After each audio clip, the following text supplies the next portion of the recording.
Einen wunderschönen guten Tag, liebe Freunde. Es wird Zeit für meinen ersten Overnight. Ich habe meinen Rucksack gepackt. Da ist mit Sicherheit viel zu viel drin. Was da alles dabei ist, zeige ich euch natürlich später im Loadout. Wenn nicht heute, weil es so langsam bricht die Dunkelheit rein, dann auf alle Fälle morgen früh. Wichtig für euch, die Basics. Ich schlafe draußen. Ich bin nicht allein, das traue ich mir da nicht. Wird aber in Zukunft auf alle Fälle kommen. Ich habe jemanden dabei, der für euch so ein paar cinematische Aufnahmen macht, wie ich zum Beispiel ein Knäckerchen mache, mein Tarp aufbaue oder schlafe ich doch in der Hängematte. Ihr seht schon, es gibt viel zu erleben, also rein da.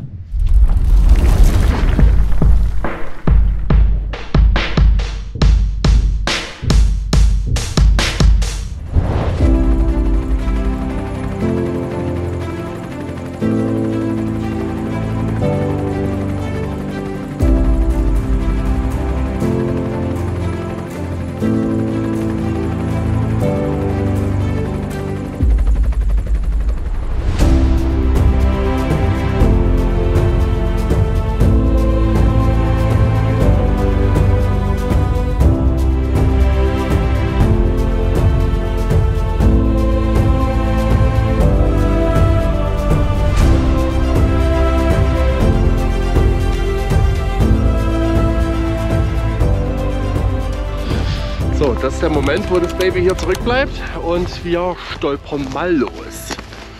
Erstmal ein bisschen Waldweg. Mal gucken, dass wir noch ein bisschen dichter reinkommen. Dass wir jetzt nicht unbedingt gleich hier an der vielbefahrenen Straße da hängen. Und dann müssen wir uns mal eine Stelle aussuchen. Ganz, ganz wichtig, wo wir uns wohlfühlen. Wo vielleicht nicht so viel Wildwechsel ist. Ich habe gerade gelernt, da wo es nach Maggi riecht, kommen Wildschweine. Und dann düsen wir mal los hier. Erstmal ein paar Meter auf dem Weg machen und dann mal sehen, wo es uns abtreibt hier. Denn mitten auf dem Weg, da ist die Gefahr viel zu hoch, dass wir morgens geweckt werden von Radfahrenden, von Joggern. Hier geht nämlich so ein offizieller Komootweg lang und das wollen wir natürlich tunlichst vermeiden, dass uns irgendjemand wachrüttelt. Dementsprechend suchen wir mal. Ja, hier alte Militärkaserne, ein paar Bunker stehen hier auch.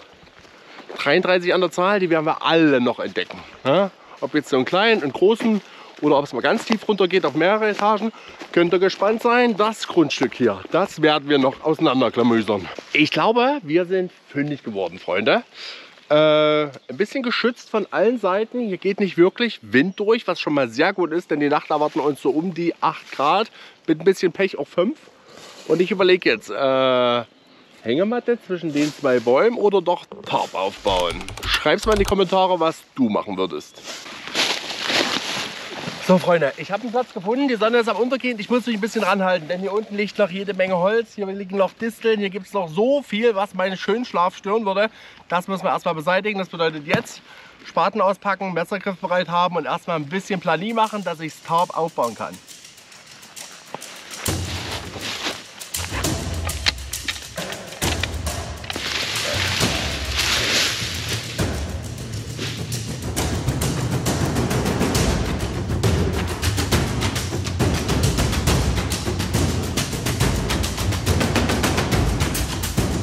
Alter, ich schwitze wie Schwein. Hätte mir eine Sau gesagt, dass Buschkraft draußen sein so anstrengend ist, weil man die ganze Grütze auch noch vorbereiten muss. Dann hätte ich mir ein Hotel gebucht. Aber das können sie ja alle. Ne? Deswegen, wir finden hier gemeinsam raus, ob das Spaß macht, wie sehr Spaß das macht, wie viel Vorbereitung man braucht, bis man hier pennen kann. Jede Menge. So, Boden ist auf alle Fälle sauber, ihr habt es gerade gesehen und jetzt geht's ans Tarp. Ich habe hier ein 3x3 Meter Tarp und glücklicherweise noch ein paar ultraleicht Heringe dazu. Das muss jetzt hier reingespannt werden, damit ich die Nacht auf alle Fälle trocken von oben bleibe und gut isoliert von unten bin. Wie ich das mache, keine Ahnung, wie man das nennt. Und ein bisschen Boden plane, dann schräg nach oben und dann links und rechts am Baum fixiert. Deswegen habe ich das zwischen den beiden Kumpels hier auch freigewühlt. Also, los geht's.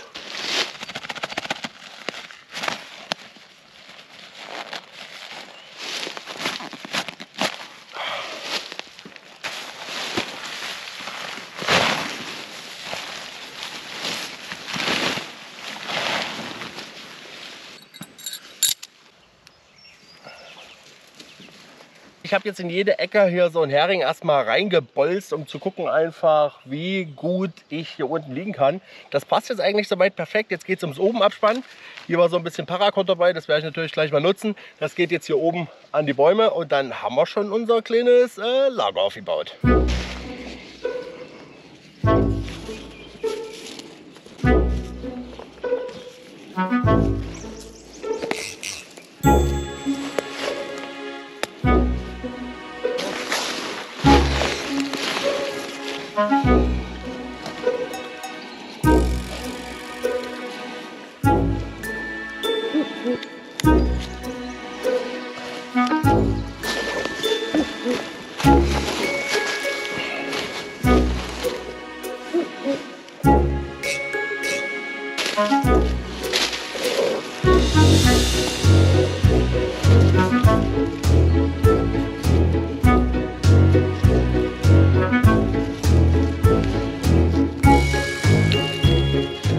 Also das mit dem Knoten üben wir noch mal, aber jetzt ist gespannt und es steht. Es ist nicht schön, aber selten. Da, mein kleines Chateau. Nicht L'amour, denn ich bin alleine, aber ja, das könnte es auf alle Fälle werden. Ich weiß, es soll nicht regnen, das ist schon mal gut. Dementsprechend muss ich mir nicht allzu viel Mühe geben, aber tada! So, ich liege in meinem kleinen Chateau, hier muss ich noch mal ein bisschen kehren, aber jetzt geht es erst natürlich um die Isomatte. Ich habe hier von Climate was Grünes, ganz, ganz wichtig. Das war oberste Priorität. Das Ding muss grün sein. Oliv ist nicht ganz geworden, bisschen heller, kommt ja aber noch ein Schlafsack drüber. Das Ding jetzt aufblasen und wenn das durch ist, dann Probe liegen.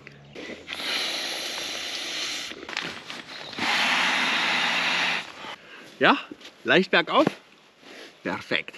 Dehydriert bin ich jetzt auf alle Fälle. Ich werde jetzt noch für ein bisschen Ordnung sorgen, also alles schön unter das Tarp räumen, damit nicht so viel Feuchtigkeit hier rankrauchen kann und damit natürlich auch nichts wegkommt, denn ihr seht ringsrum, es ist schon dunkel. Ich packe meine 7 Sachen zusammen und dann geht es ans Feuer. Jetzt suche ich mir noch ein bisschen Birke und dann wird es heute keinen Feuerstahl geben. Die Challenge machen wir mal irgendwann anders, denn es ist noch alles recht feucht hier. Ich habe aber Esspit mit. First try, ne? Freunde, wir bauen das noch sukzessive auf und wir werden das testen, wir werden das machen, könnt ihr euch sicher sein, aber nicht heute.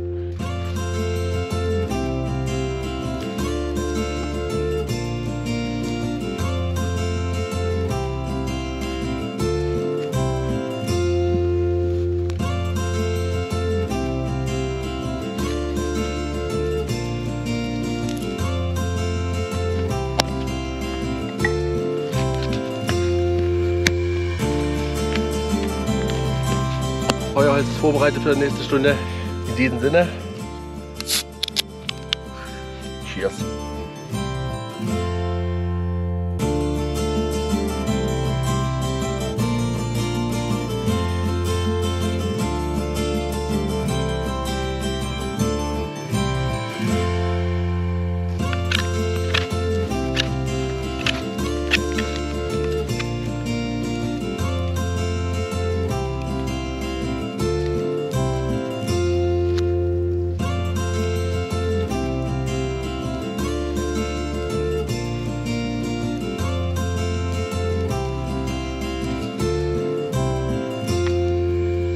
Freunde, ihr habt es gesehen, die Wurfstillen, die werden was. Die schmecken auch verdammt gut. Wir werden jetzt den Abend hier noch ausklingen lassen. Wenn was passiert, nehme ich euch natürlich mit auf die Reise. Lege hier gleich noch eine frische Speicherkarte und einen frischen Akku ein, damit auch nichts verpasst wird. Ansonsten steht morgen früh mein Loadout an. Dann zeige ich euch, was ich alles dabei hatte.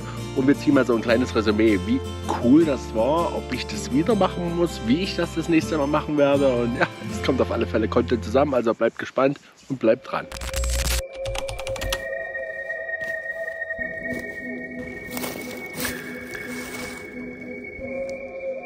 Nebung an mich, vorm Schlafen gehen, pullern gehen.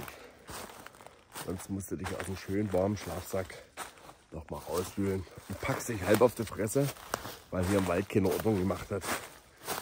Uiuiui, jetzt aber Tschüss, baut's.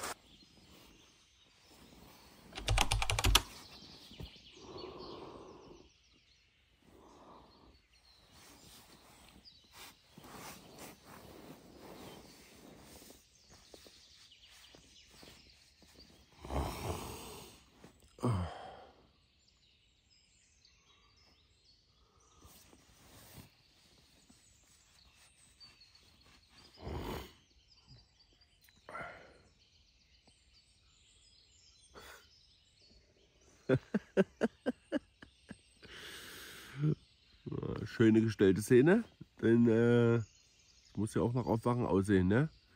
Ich war natürlich vorher wach. und habe da die Kamera hingestellt und auf Play gedrückt. Vollkommen logisch. Aber wie soll ich das filmen, wenn ich das nicht tue? Ne?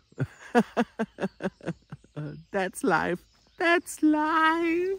That's what all the people say. Ich nehme auf alle Fälle jetzt so hier meine Hose. Leg die ordentlich in meinen Schlafsack hier rein, damit die warm wird. Geht mir noch eine Viertelstunde. Und dann wird aufgestanden. Müssen wir auf alle Fälle einen Jetboil anschmeißen. Und schön gemütlichen Kaffee zischen. In dem Sinne, bis gleich. So, es gibt auch nichts Schöneres als in diese schöne vorgewärmte Hose zu steigen, Freunde. Geheimtipp von mir, legt das Ding einfach noch eine halbe, dreiviertel Stunde mit in den Schlafsack. Dann ist das richtig schön Mouche Popo. So, jetzt gibt das mal ein Käffchen.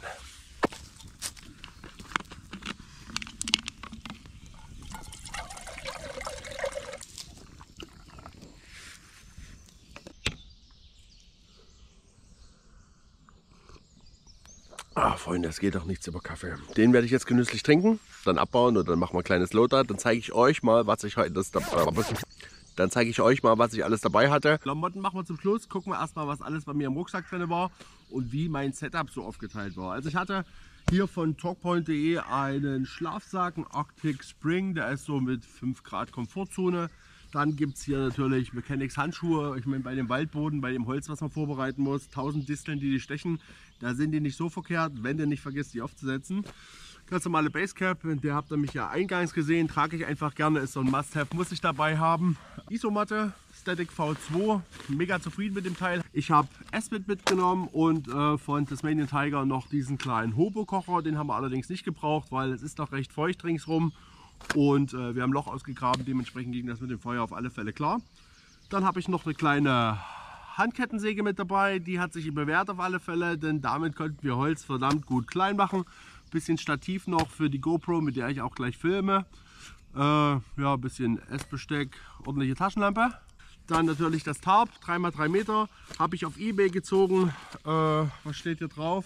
Pure Hang Tarp, 3x3 Meter. Es war günstig, mir war es wichtig, dass es ganz viele Laschen hat, dass ich es in verschiedenen Positionen aufbauen kann und natürlich abspannen kann, verschiedene Formen damit bauen kann. Für einen richtigen Regenschauer war es unpraktisch aufgebaut, aber da ich wusste, dass das Wetter gut wird, ging das auf alle Fälle klar. Hier sind dann noch Heringe dazu und ein bisschen Paracord, das werde ich allerdings austauschen, denn das hat geleuchtet. Du hast gedacht, du bist auf der Kirmes, wenn du mit der Kopflampe hier reingekommen bist. Holy moly. Ja, weiter geht's. Ich habe mein Dirtbag mit von Helicontex. Hier landet alles drin, was so Kleinteile sind. Das habe ich dann schön praktisch verstaut. Kann ich dann allerdings auch in den Rucksack räumen, wenn du dann doch, so wie wir gestern Abend, mal noch ein Döschen sippst oder dir ein Würstchen brätst, dass du deinen Müll natürlich auch wieder mitnehmen kannst. Dirtbag ist dann wasserdicht, kann alles rein. Selbst wenn das ein bisschen rumsifft, sifft da nichts raus und macht dir nichts dreckig. Dann eine kleine GoPro Schachtel, da sind so Maufmat mit drin, noch ein Stativ, die Akkus natürlich.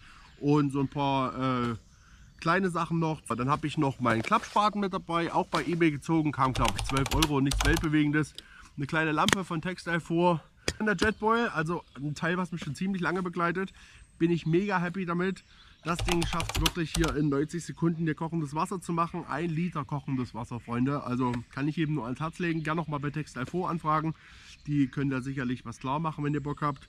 Dann am Mann selber natürlich mein Wolfgangsmesser mit Feuerstahl dran. Den haben wir jetzt nicht gebraucht. Wie gesagt, es ist noch recht feucht draußen und sich da eine Stunde ein abquälen, bis irgendwas brennt. Das geht mit Esbit oder Grillanzünder eindeutig schneller. Ja, verpackt war das Ganze natürlich in meinem Tasmanian Tiger. Da habe ich noch so kleine Sachen drin, wie jetzt zum Beispiel Taschentücher oder nochmal ein Feuerzeug auf Reserve, ein paar Kabel und eine Powerbank. Ansonsten habe ich natürlich noch von Tasmanian Tiger kleine Pouches, die hier eingeklettet sind und nochmal ein Drohnencase. Das ist natürlich auch Pflicht, ne? Ein paar geile Aufnahmen machen. Habe mir jetzt erst eine neue gekauft, damit ihr verdammt gute Bilder bekommt. Also das war's, mehr hatte ich eigentlich nicht mit. Ich habe im Auto noch 1, 2 spannende Sachen, das werden wir aber mit Sicherheit auf den nächsten Touren entdecken. War für hier jetzt nicht notwendig. Kommen wir mal dazu, was ich anhabe. Ich trage natürlich Helicontex von oben bis unten an der Stelle. Helicontex Jacke, dann drunter natürlich den Pullover, auch schön mit Patchfläche und ganz, ganz vielen Taschen, essentiell wichtig. Ich mag es zwar nicht, wenn die vollgerammelt sind, Aber für so kleine Sachen sind die wirklich mega praktisch und das hält warm. NDCU-Hose in Multicam, ein paar Atlas Trekking-Schuhe, mit denen kann ich wunderbar und bequem laufen. Kleine Mütze habe ich vorhin schon gesagt, über Nacht dann die drüber gezogen. Gepennt habe ich die Nacht mit meiner Unterwäsche von Revolution Race, das ist so Bambus. Bedeutet, du schwitzt nicht allzu arg da drin, hast keine großartige Geruchsbildung und das isoliert halt super. Ne? Also im Schlafsack so hingekrochen und dann habt ihr ja mein Lifehack noch gehört. Früh ist einfach eine halbe Stunde vorm Aufstehen, die Hose mit dem Schlafsack, dann heizt sie nochmal auf und nicht so Klappmänner die anzieht. Also von daher denke ich ein richtig gutes Setup, richtig gut gelungen und auf alle Fälle tauglich an der Stelle. Was ich noch vergessen habe, ich wollte euch natürlich zeigen, wie ich das Ganze gefilmt habe. Ich habe eingangs ein bisschen Probleme gehabt mit der GoPro, die hier gerade filmt, zeige ich euch hier. Deswegen bin ich zwischenzeitlich auf mein Telefon geswitcht. Ich habe jetzt aber den Mediamat der GoPro einfach mal abgebaut und jetzt scheint es stabiler zu laufen. Vielleicht muss ich auch den Akku früher wechseln. Da muss ich mich persönlich noch dran gewöhnen, ein bisschen Erfahrung sammeln. Aber das kriegt man auf alle Fälle noch hin auf den letzten Metern. So, das war es jetzt aber tatsächlich alles. Also bis zum nächsten Mal. Tschüssi! Baut.